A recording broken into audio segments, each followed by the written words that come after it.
Her er en gennemgang af de forskellige knive og spidser til alle Cricut skæremaskinerne. Til Joy og Joy Extra findes der kun de her to dele, og det ene er fine point kniven, som maskinerne kommer med. Den har en knivspids i, og når den bliver sløv, så skifter man bare spidsen her. Det er magnetisk, man trykker ned, og så sætter man den ind i, og så kører den her, så ryger den op i. Den er til strygefolie, vinyl og almindelig papir og karton. Så er der foil transfer spidsen, som er den, der presser guldark ned i papiret og laver de her fine foliemønstre. Man kan ikke skifte den her spids, den sidder fast, og den har til Joy findes den kun i én tykkelse. Explore, som er næste maskine op, har de her knive som muligheder. Det er fine point kniven, som maskinen kommer med. Der er det igen ligesom til Joy og Joy Extra, at man skifter selve spidsen. Den er også selvfølgelig til vinyl og skærefolie og papir og karton. Hvis man vil købe et nyt, det her hedder housing, så kan man kun købe den i guld. Den kommer med en sølv med maskinen, og hvis man køber en ekstra, er den guld. Jeg bruger selv, at jeg bruger sølv til mine vinyler og strygefolier, og jeg bruger guld til papir. Papir det slider mest mere på kniven, så derfor blander jeg dem ikke. Og så ud over det, så er der deep point kniven, den stikker længere ud. Den kan gå op til 1,5 mm, og den bruger man for eksempel til træfiner, eller almindelig læder, eller sådan kraftigere karton.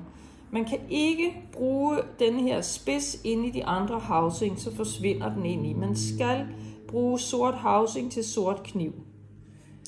Og her, det er en speciel kniv til bonded fabric, kalder de det. Det er til stivet stof, som ligesom har fliseline eller flisofix på bagsiden, så kan man skære med denne her, den lyserøde. Så er der foil transfer, og til Explore og Maker, der kommer den med 3 forskellige tykkelser spidser, og det er den, der igen presser guld og sølv ned i papiret. Så de her er til Explore, og hernede, der er det så specielle knive til Makeren, der gør, at den kan skære i så meget forskelligt.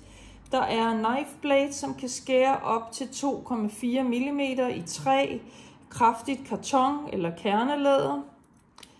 Der er rotary blade, som kan skære i stof uden backing, og for eksempel krabbepapir, hvis man laver krabbepapirblomster.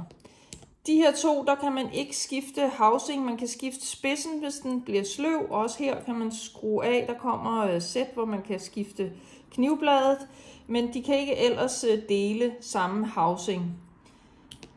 Og så er der quick swap systemet, og der kan man netop skifte 6 forskellige spidser på et housing. Så den første man køber man med housing. Og der findes så som sagt 6 forskellige. Der er enkelt og dobbelt falsehjul, som jo er til at lave folder i kort, eller hvis man laver æsker. Og dobbelt falsehjul bruger man til kraftigt karton, så den ikke folder lige på hjørnet, hvor det så kan knække. Og så er der graveringsspidsen, som er til til akryl og for eksempel metalplader, aluminiumsplader. Så er der her deboss-spidsen, som kan laves mønster ned i karton og papir. Og så er der perforering, som kan lave ligesom sådan nogle låger, ligesom julekalender, hvor man kan ligesom hive lågen af, eller et gavekort, hvor man åbner en låge, og der ligger noget bagved. Og så er der wavy knife, som laver sådan en bølge skær i kanten. Alle ting til Exploren virker selvfølgelig også til Makeren, men Makeren har så de her specielle knive udover. Da man ikke kan bruge falsehjulene på Exploren, da den ikke har det her tandhjulssystem, så kan man bruge denne her scoring pen, altså false pen, som man sætter ned i tusholderen. Den kan man selvfølgelig også bruge på Makeren, men der har man også muligheden for falsehjulene, som absolut trykker hårdere end pennen gør. Men pennen er også en mulighed, og den kan bruges af begge, altså Explore og Maker maskinerne. Så det var en kort oversigt over alle knive og spidser.